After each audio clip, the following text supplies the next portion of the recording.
Hey guys, welcome to episode 1 of my How to Draw Pokemon series. Today I'm going to show you guys how to draw Fennekin, which is the fire type starter for Pokemon X and Y.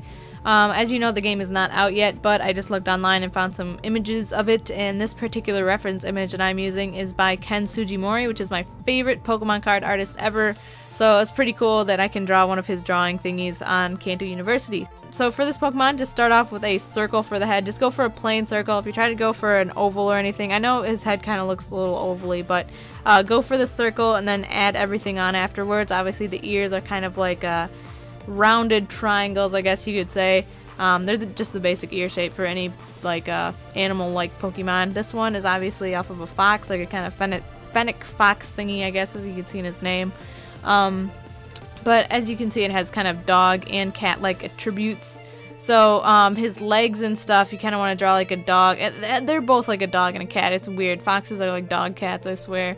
But his ears, this guy's ears have some weird stuff. I don't know if it's like fur or what is coming out of his ears, but I drew it like it was fur. So just kind of draw it like that. You know how it has kind of, I don't know how to explain like the fur-like feeling, but yeah, that's how I drew it. Like once again, I'm not that great at explaining these kind of things. And also, if you guys are really good at art, then this probably won't help you out too much. But I'm pretty good at art, but I'm not like professional yet. So this is just it took about half an hour to draw, so it wasn't too difficult. But yeah, so what else do I have to say about this Pokemon? Oh, his tail. His tail is really weird. It's basically like a big bulb. It looks like a kind of berry. Like a blueberry with the stem, if you will. It's kind of weird looking, but not too hard to draw. It's just like a circle with a little thingy on the end. So his eyes and his nose are probably the hardest part of this drawing. You gotta be sure to get the nose in the right spot. Make sure you draw the circle for the face and then just have the nose kind of protruding out a little bit. It's kind of hard to explain, but just keep the regular circle shape until you get to the nose, and then you gotta kind of draw it going out a little bit. Because his right eye, well, like, yeah, his right eye is kind of not like connected to the nose, but in the drawing it is connected to the nose. So you gotta make sure that is in the right spot. So that is, yeah, that's what's about that.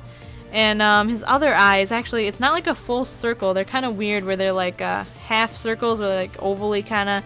And you can see it in the drawing, but it doesn't go all the way around his eyeball. So it's kind of like half of a circle and then a iris in the middle, I guess if you call that. So yeah, now I guess I will go on to the coloring part.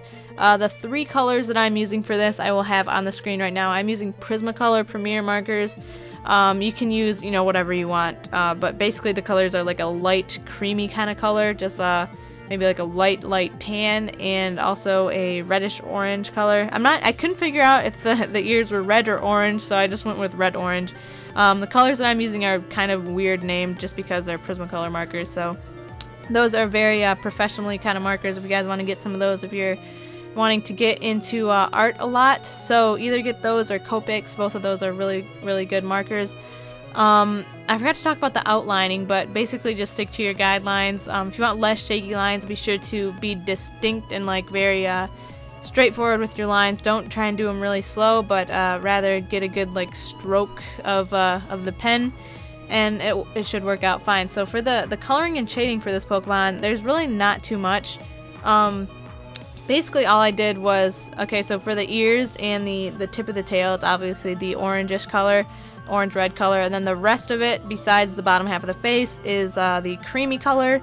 So there's basically only shading around the neck and the back 2 legs, as well as the tail, and there's a tiny bit on the ears where the fur is coming out along the top and along the back of the left ear. That's really all the shading that there is for this. Not too much, but I did add a few highlights on the top of the fur on the ears. And there's also one big highlight that you need to make sure you get, and that's in the eyes. That is probably the thing that makes the eyes stand out the most, is that highlight. And what I use for that is a gel pen.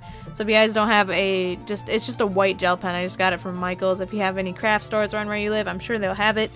So just do that. It works really well for that. And also if you guys mess up on part of it, like you go out of the lines on your coloring or anything, you can use that to fix it, you know, doctor it a little bit to make sure it goes back in the lines, because it'll just cover up the color, and it'll look like it's all in the line. So that's pretty good. So that's really all I got for this Pokemon, guys. Leave comments on what you guys want to see for future. Sorry, I'm my voice is kind of going. What you guys want to see for future how to draw videos, just leave them in the comments. I will look and see which one has like the most thumbs up, or which one has commented the most. And let me know what you guys thought of the overall drawing and commentary, and what you think I should add if you're an artist, or what you think I should leave out if you really just don't care, you know. So yeah, thank you guys so much for watching, and I will see you guys next time. Bye!